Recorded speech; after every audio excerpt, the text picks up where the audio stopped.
Bueno, no sé cómo puedo hacer para presentar. Ay, no me sale.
Ya.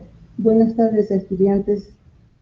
Parece que estoy volviendo a aprender de nuevo. ¿Me están oyendo? Por favor, me dicen si están viendo la pantalla.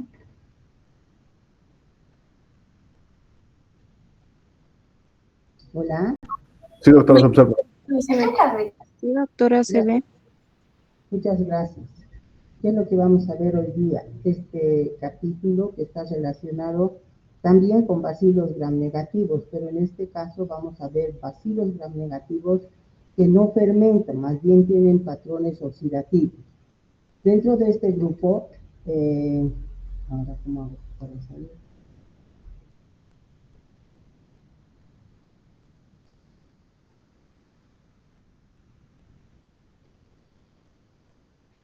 Dentro de este grupo tenemos 4 especies. ¿Cuál es la característica de estas bacterias? Estas bacterias se caracterizan toditas por ser bacilos gram negativos, les he dicho, con un patrón oxidativo. Son móviles, casi todas son móviles porque tienen ya sea flagelos perítlicos o flagelos polares. Se caracterizan porque tienen un hábitat amplio, viven en la naturaleza, en el suelo, sobre todo en lo que se refiere a lugares húmedos.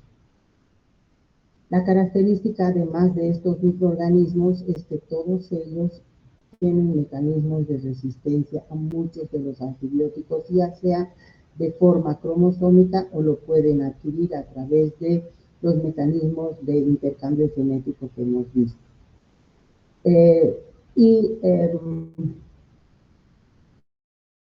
Son considerados patógenos oportunistas porque aprovechan las condiciones de inmunodeficiencia o ciertas situaciones que los enfermos pueden aportar para que ellas puedan instalarse y producir diferentes tipos de infecciones. ¿Cuáles son estas especies que estamos queriendo estudiar? Tenemos en primer lugar a la Pseudomonas aeruginosa, que es la que más frecuentemente se aísla en patología humana. Luego tenemos a la Burkholderia cepacia en su forma, en una de sus formas, y luego tenemos la Burkholderia pseudomallei, que es más es más agente etiológico de patologías en lugares bastante húmedos, donde las lluvias son constantes. Luego tenemos, estas dos se caracterizan por ser oxidasa positiva. Luego tenemos a la Stenotrophomona maltophilia, que juntamente con la Cinetobacter, principalmente Baumannii, son bacilos que tienen la característica de ser oxidasa negativos. Si bien son aerobios, pero ellos son oxidasa negativos. Pseudomonas aeruginosa, como les decía, es la forma más frecuentemente aislada en patología humana y puede dar diferentes tipos de infecciones. Incluso podemos ver que son responsables de infecciones agudas donde la instalación de esta bacteria va a permitir la liberación de una serie de factores de virulencia, como ahorita les voy a explicar, y producir destrucción de los tejidos, porque casi todos sus factores de virulencia están relacionados con ese mecanismo de citólisis, destrucción de células. Pero también tiene la característica de dar infecciones crónicas. ¿Y esto por qué? Porque casi todas tienen, pero esta es muy importante porque tiene la particularidad de producir biofilms que lógicamente la protegen de los antibióticos que se podrían administrar, ¿no? Burkholderia cepacia es un complejo de especies bacterianas que también están relacionados con ambientes húmedos y que pueden ser responsables de infecciones intrahospitalarias. En cambio, la Pseudomallei está relacionado con personas que trabajan en el agro principalmente, y su mecanismo de patogenicidad se parece un poco al mecanismo que habíamos hablado cuando veíamos Listeria monocitogenes. Es decir, que esta bacteria tiene la particularidad de ingresar por fijación en la superficie de una célula y hacerse endocitar o fagocitar, porque pueden también infectar a los fagocitos. Y una vez dentro del fagosoma o del endosoma, ¿qué es lo que va a llevarse a cabo? Lo que se va a llevar a cabo es la liberación de ciertos factores de virulencia, principalmente factores relacionados con sistemas de secreción de tipo 3, de tipo 4, mediante los cuales ¿qué van a hacer? Van a romper el fagosoma y se van a liberar dentro de la célula que están infectando. Luego, ellas mismas se van a unir a la actina, como lo hacía Listeria, y van a producir una infección de célula a célula. No van a pasar a la célula vecina, dando lugar finalmente a la formación de células multinucleadas llenas de estas bacterias, ¿no? Stenotrophomonas maltophilia es un poquito más rara, pero sin embargo también está asociada a infecciones intrahospitalarias. Es una bacteria que se encuentra en el medio ambiente y es muy característica en el sentido de que esta bacteria pues tiene la capacidad de resistir también en ambientes secos por mucho tiempo, y pueden adherirse a estructuras como ser, por ejemplo, los plásticos, los catéteres, cuando no están bien esterilizados. Incluso estas bacterias, como no son exigentes, crecen en cualquier medio de cultivo, pueden desarrollar en el agua destilada. Y son resistentes a los desinfectantes, a los antisépticos que se pueden utilizar en área hospitalaria. Ellas no son inhibidas por ellos, y ese es el problema, porque a veces a través de estos elementos que utilizamos para hacer transfusiones, utilizar para desinfectar termómetros, etcétera, etcétera, pueden ser contaminados, porque se coloca generalmente en soluciones desinfectantes donde el Stenotrophomonas desarrolla. Existen muchas especies de Stenotrophomonas, pero la más frecuentemente aislada en el hospital es la maltophilia. Lo mismo ocurre con Acinetobacter. Acinetobacter es un cocobacilo, no es un bacilo larguito, pero es un cocobacilo que a veces lo confundimos con el género Neisseria, que a diferencia de las Neisserias, estos son oxidasas negativos, ¿no? Tienen también su patrón oxidativo. Existen muchas especies, les he puesto en esta torta las especies que pueden ser hemolíticos, Johnsoni, pero la que más se aísla es Acinetobacter baumannii. Estos también son bacilos, cocobacilos, que se caracterizan por ser resistentes a la desecación y tienen varios mecanismos mediante los cuales ellos inactivan, por ejemplo, a las proteínas del complemento, inactivan a la acción de las inmunoglobulinas, inactivan a la acción de los linfocitos T, que sabemos que son las células inmunitarias que se ponen en juego cuando ven la agresión de una de estas bacterias. Y de esta manera evaden al sistema inmunitario. Se ha visto que Acinetobacter baumannii forma parte de la microbiota normal, tanto de la piel como de las mucosas.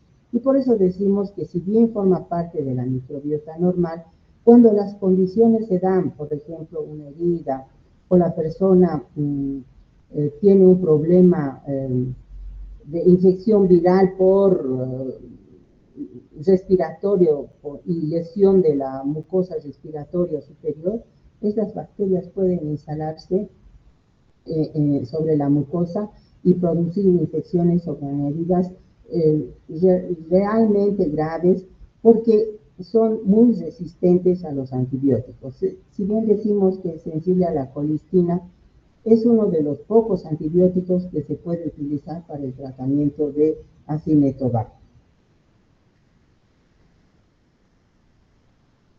Bueno, vamos a continuar con Pseudomonas aeruginosa. Rápidamente vamos a hablar de los factores de virulencia.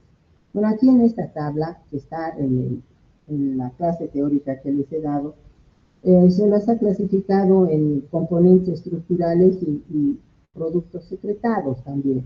Sus componentes estructurales, ellos tienen una cápsula. La cápsula es bien importante porque esta, además de cumplir funciones antifagocitarias, tiene también funciones de neutralizar o inactivar a los neutrófilos y a los linfocitos. O sea, no solamente evade la fagocitosis, sino también bloquea al sistema inmunitario que se pone en función cuando ingresa una partícula extraña. Tiene su endotoxina, que es el lipopolisacárido, cuyo lípido A es pues el que produce una serie de alteraciones cuando esta bacteria sobre todo pasa a la circulación sanguínea. Y es una bacteria que puede tener pigmentos cuando se los cultiva en medios artificiales, que se les ha dado el nombre de pioverdina. Por ejemplo, la pioverdina tiene la particularidad de dar colonias de color amarillo verdoso en el agar macónque. Y tienen, esta pioverdina tiene la particularidad de captar el hierro cuando se encuentra en un huésped. Es un sideróforo, digamos, de este tipo de bacterias. Otras especies producen la piocianina. La piocianina en el cultivo da lugar a colonias que dan un aspecto azul y tienen también funciones no solamente de dar el pigmento, sino son capaces de inhibir a la función ciliar y producir citólisis de las células donde se van a añadir. Hay otros pigmentos como la piorubina, que es un pigmento rojo, y la piomelanina, que es un pigmento café, que son menos frecuentes, pero también juegan un rol importante en su patogenia. Estos son los factores estructurales, o sea, de los cuales la bacteria está compuesta, pero ella es capaz de secretar. Esta lista que les estoy poniendo a su derecha, o a mi derecha, es lo más importante, las más frecuentes, porque tienen una serie de proteínas y sistemas de secreción tipo 3, tipo 4, tipo 6, a través de las cuales esta bacteria puede inyectar o puede pasar ciertas proteínas que van a producir destrucción celular. Tal vez la más importante es esta, la exotoxina A. La exotoxina A tiene un mecanismo de acción similar a la toxina de Corynebacterium difteriae, es decir, es capaz de inhibir el factor de elongación en la síntesis proteica a nivel ribosoma, ¿no? Y al producir este mecanismo hemos visto con Corynebacterium que producía lesión celular, daño celular, y lo mismo aquí, este tipo de bacterias también produce dermonecrosis, ¿no? Es una toxina, es una exotoxina, además inmunodepresora. Tiene también una exotoxina S que tiene la misma función que la exotoxina A, antigénicamente es diferente, pero también inhibe la síntesis proteica y es inmunosupresor. Y tiene pues una serie de proteínas. Aquí les he puesto las más importantes, las que se habla mucho en los artículos son la elastasa, por ejemplo, que se las atiende, o hay dos tipos de elastasa, la LAS A y LAS B, que tienen la particularidad de degradar la L-elastina, por eso se llaman elastasa, ¿no? Y como consecuencia van a producir lesión no solamente tisular, sino también a nivel de endotelios vasculares. Destruyen tejidos y tienen la particularidad de degradar también el sistema del complemento. O sea, sabemos que el sistema de complemento es uno de los mecanismos inespecíficos más activos en la defensa natural contra microorganismos.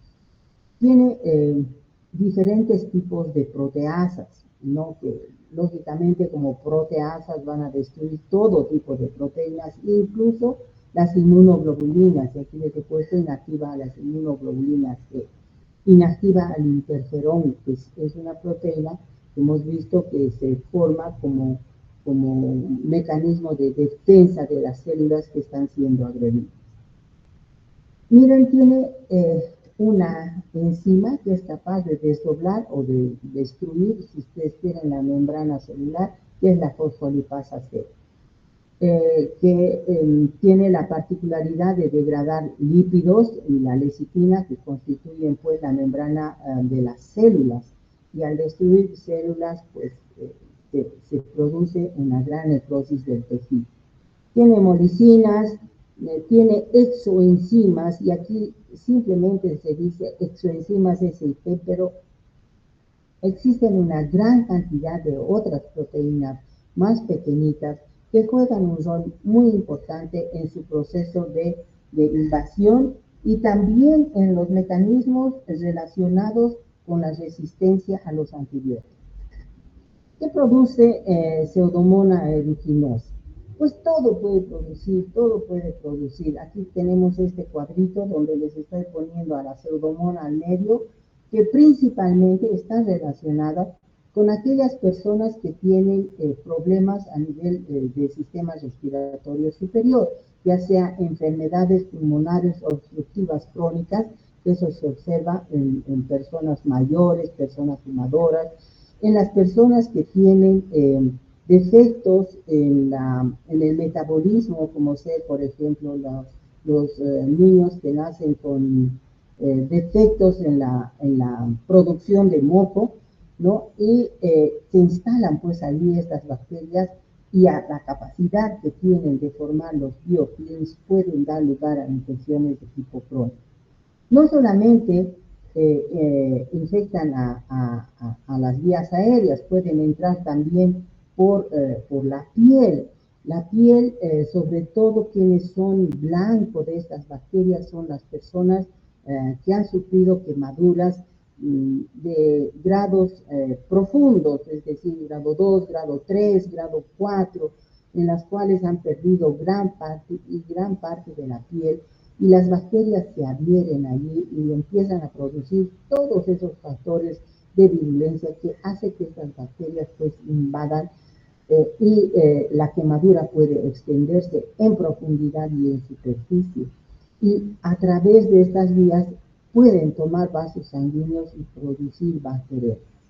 Las bacterias sí que nos van a llevar a una serie de alteraciones, incluso podemos tener casos de meningitis por Pseudomonas aeruginosa, osteomielitis, podemos tener miocarditis, endocarditis, en fin. Es una bacteria que si entra a la circulación sanguínea va a producir una patología muy característica que se llama estigma gangrenoso.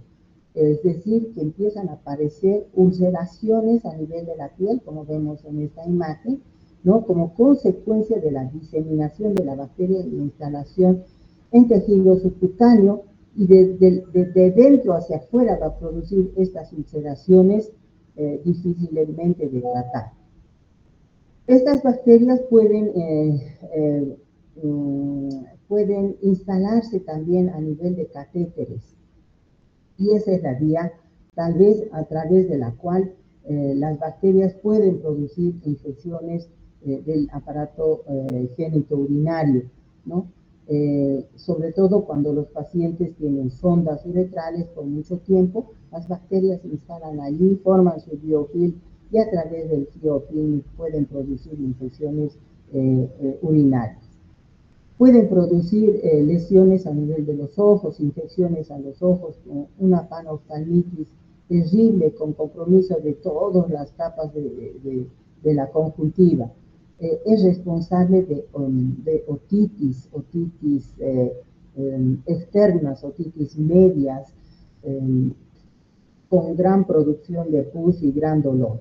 Bueno, si me oyen ustedes o se acuerdan cuando hablábamos de estafilococo podría producir todo lo que termina en itis. Estas bacterias también, si tienen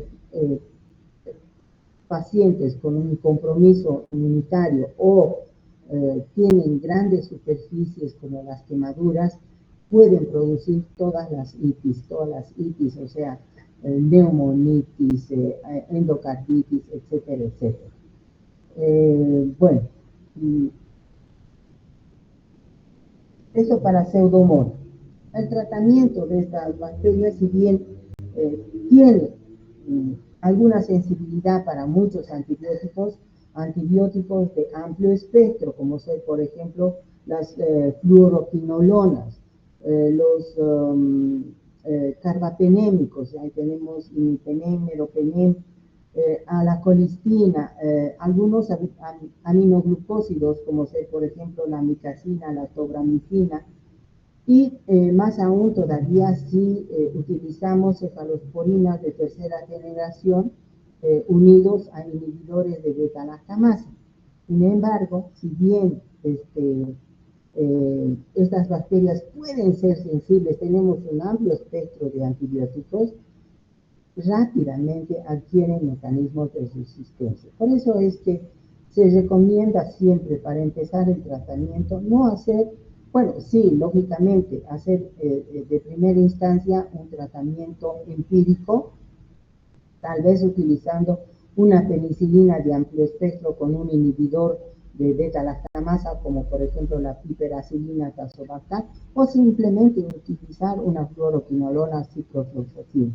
Pero siempre debemos trabajar guiados con un antibiograma, porque les digo, esta bacteria fácilmente adquiere mecanismos de resistencia. ¿Qué podemos decir de Burkholderia cepacia? Bueno, el Burkholderia cepacia en realidad es un complejo de más o menos 24 fenotipos de especies relacionados con Burkholderia cepacia. Estas bacterias están ampliamente distribuidas en la naturaleza. Esta diapositiva me ha gustado porque vean ustedes, están en las plantas que producen a veces la pudrición de algunas raíces, o a veces se los utiliza más bien como fertilizantes porque son capaces de destruir hongos y algunas, ¿cómo se llama? Algunos elementos o microorganismos que pueden dañar al cultivo de ciertos vegetales. Se los encuentra en las minas de zinc, de oro, se encuentra en productos derivados del petróleo. O sea, es una distribución amplia. Y como les decía, puede producir enfermedades tanto en las plantas, en los animales y en el humano. En el humano, lógicamente, tiene que tiene que asociarse a ciertas condiciones, ¿no? Que la persona tiene que estar sobre todo inmunodeprimida. Bueno, inmunodeprimida si es que va a agarrar la bacteria en la comunidad. Generalmente esta bacteria sí contamina también ambientes hospitalarios, vamos a encontrar en el baño, en el lavabo, en el jabón, el jaboncillo que se utiliza para lavarse las manos, en los inodoros, en las duchas, y entonces en los ventiladores. Y entonces, ¿quiénes serían las personas más susceptibles de ser infectadas por esta bacteria? Son aquellas personas que se encuentran en terapia intensiva con traqueostomías o con sistemas de ventilación asistida, ¿no? Sondas de diferente tipo que se les puede poner, catéteres, etcétera, y en todos ellos va a producir infecciones que pueden ser de toda índole, porque esta bacteria puede entrar ya sea por inhalación. Esta diapositiva representa lo que les decía, es una bacteria que se encuentra normalmente, esta es no la cepacia, esta es la Pseudomalei que se encuentra sobre todo en climas tropicales, se encuentra por debajo en lugares fangosos, como ser, por ejemplo, los cultivos de arroz. Los cultivos de arroz que generalmente se los realiza así en terrenos bastante húmedos, ¿no? Allí la temperatura, las condiciones ambientales favorecen para el crecimiento de esta bacteria. Esta bacteria puede ingresar al humano por inhalación, puede entrar por ingestión, si se consume alimentos contaminados, o también por lesiones en la piel, y ahí vamos a hablar la vía cutánea.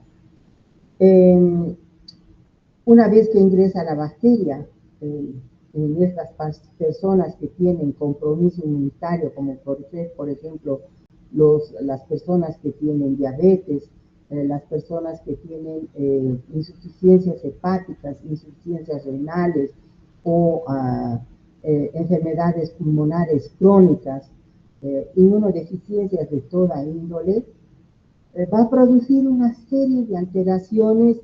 Puede ser también una bacteria que puede dar lugar a septicemias bacteremias con diseminación de la bacteria produciendo o ubicándose en diferentes órganos. Luego tenemos la Stenotrophomonas maltophilia. La Stenotrophomonas maltophilia igual.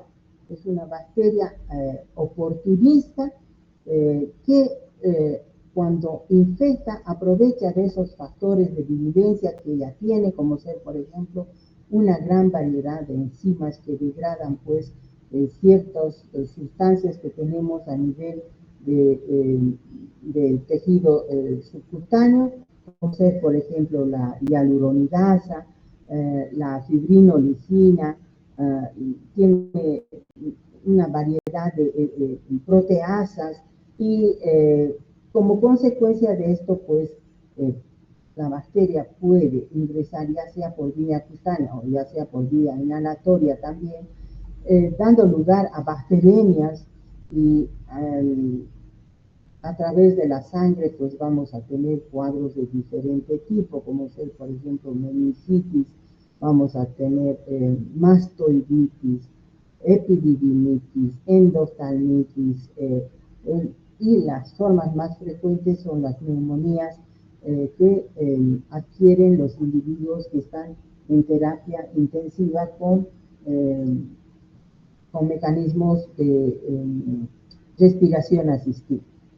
Finalmente tenemos Acinetobacter. Acinetobacter también es un grupo grande de bacterias, enorme, y ya les he mostrado, existen muchas especies, pero la más frecuente es Acinetobacter baumannii, que es, como les decía a un principio, es un cocobacilo, que en la atención de Gram parecería confundirnos con una Neisseria, pero la diferencia es que es oxidasa negativa. Tiene también esa misma particularidad que hemos dicho de las otras bacterias, es muy, muy resistente a los antibióticos sobre todo a los aminoglucósidos y a las quinolonas. Y esta bacteria, como es oportunista, también puede producir bacteriemias, neumonías, meningitis, endocarditis. Lo, interesante de esta bacteria es de que normalmente la tenemos como microbiota normal de la piel y de las mucosas y se adhiere a las células de la piel y las mucosas y podría ser una de las principales bacterias cuando se produce una lesión a nivel de la lesión, ya sea de piel o de las mucosas. Sin embargo, no es tan agresiva en su sistema de fijación, pero una vez que se adhiere esta bacteria, sí puede producir cualquier tipo de infección. Bueno, ese es Acinetobacter. ¿Qué vamos a hacer para el diagnóstico de estas infecciones? Todos son bacilos gram negativos cortos, o sea, cortos quiero decir de 0,5 a 1 micra de diámetro por 2-3 micras de longitud, a excepción de Acinetobacter, que es un poco vacío. Todas son cultivables, se las cultiva utilizando principalmente el agar Maconkey, crecen muy bien en ese agar que utilizamos para el aislamiento de las enterobacterias. La característica es de que ellas no fermentan lactosa, o sea, se las ve de color, colonias de color transparente, pero cada una con características particulares. Ya les hablaba de Pseudomonas que pueden producir los pigmentos y se los ve amarillo verdosa, se los ve de color azulado o rojo o café. Pseudomonas, perdón, Stenotrophomonas también da lugar a colonias cerosas de color amarillento. Y bueno, pues la identificación de estas especies lo vamos a hacer mediante las pruebas de catalasa y oxidasa y la oxidación de los azúcares. Existen tablas para la identificación de las especies. Y una vez identificada la especie es importante concluir con la elaboración del antibiograma, es decir, necesariamente todas, tienen que ir en su reporte bacteriológico el nombre de la especie y el antibiograma. En muchas circunstancias incluso se deben hacer no solamente el método de Bauer-Kirby, sino también se recomienda hacer encontrar la concentración inhibitoria mínima, porque a veces en el Bauer-Kirby los vemos como susceptibles, sin embargo, tienen muy bajos o muy altos los niveles de concentración inhibitoria mínima. Y entonces estas cepas que tienen concentraciones inhibitorias altas, pues deben, aunque sea en Bauer-Kirby susceptible, deben ser descartadas en la administración del tratamiento.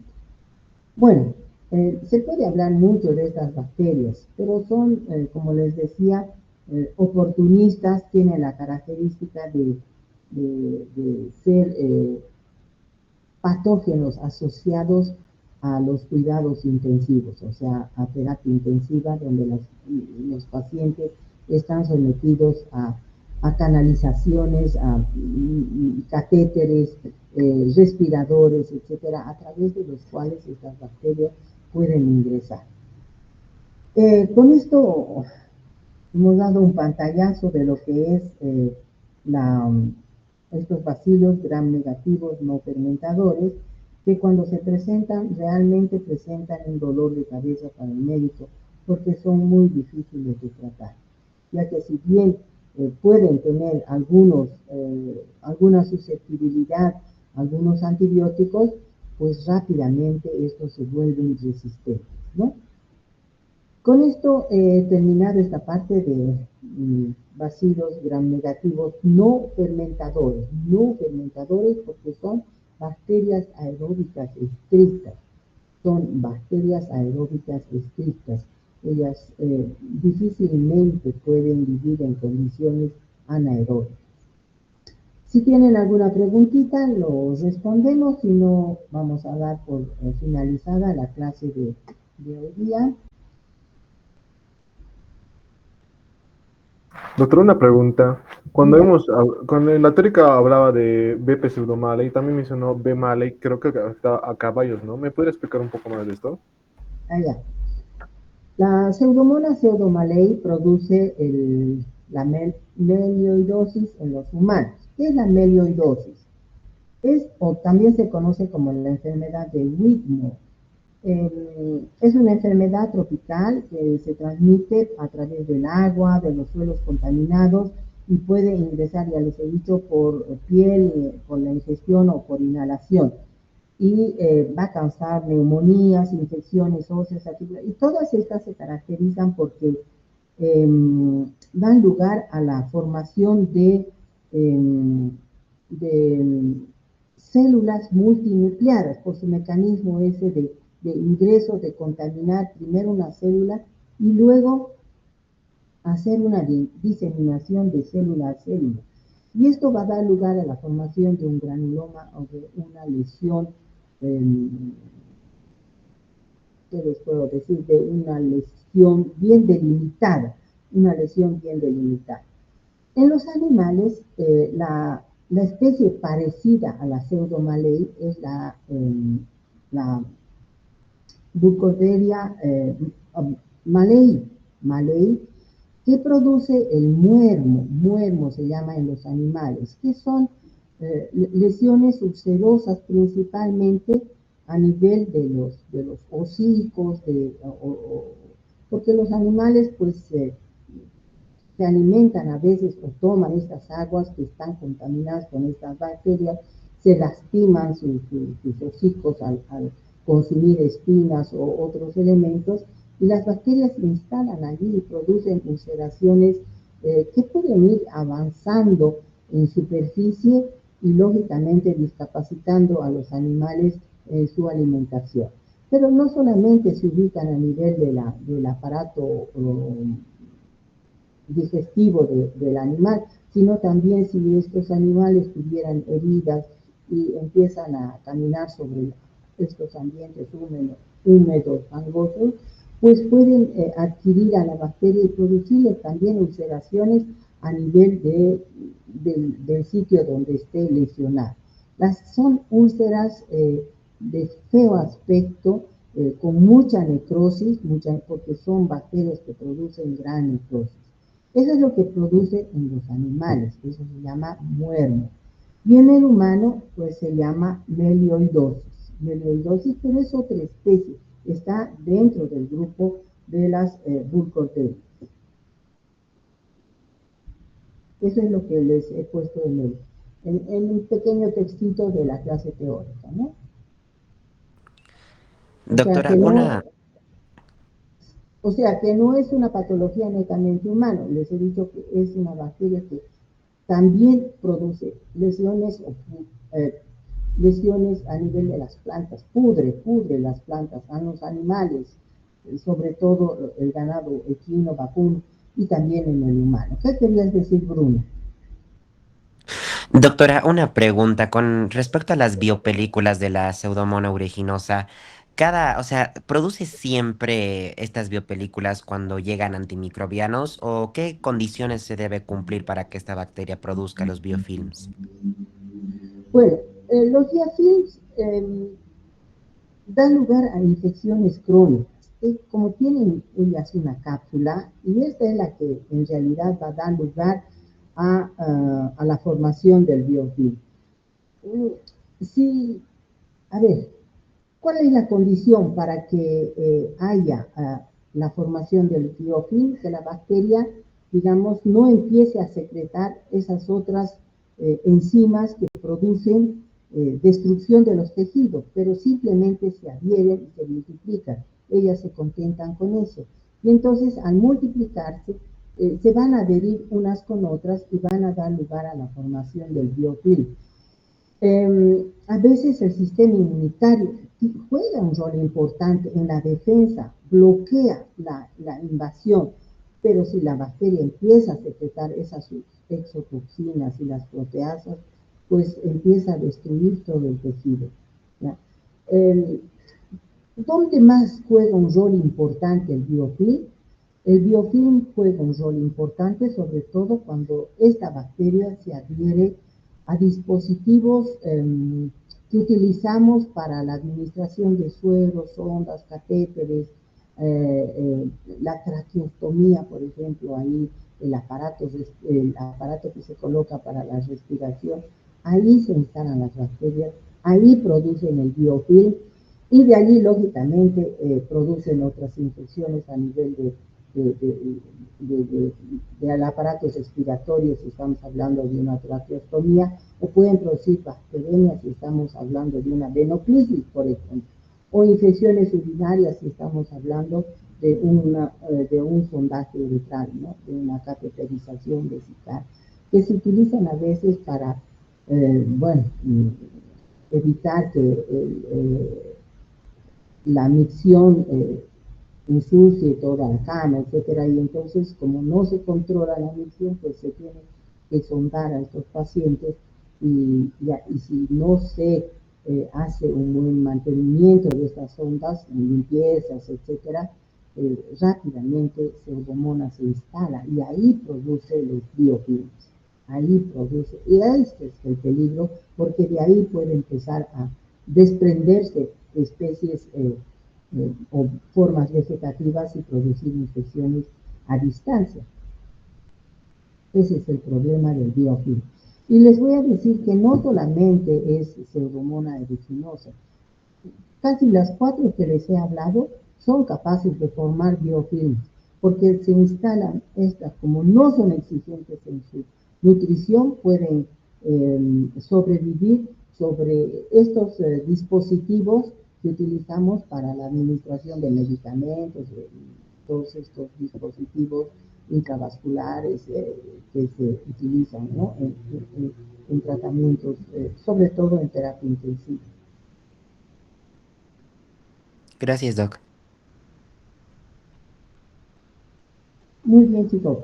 Nos vemos mañana. Vamos a hablar de treponemas. Buenas tardes.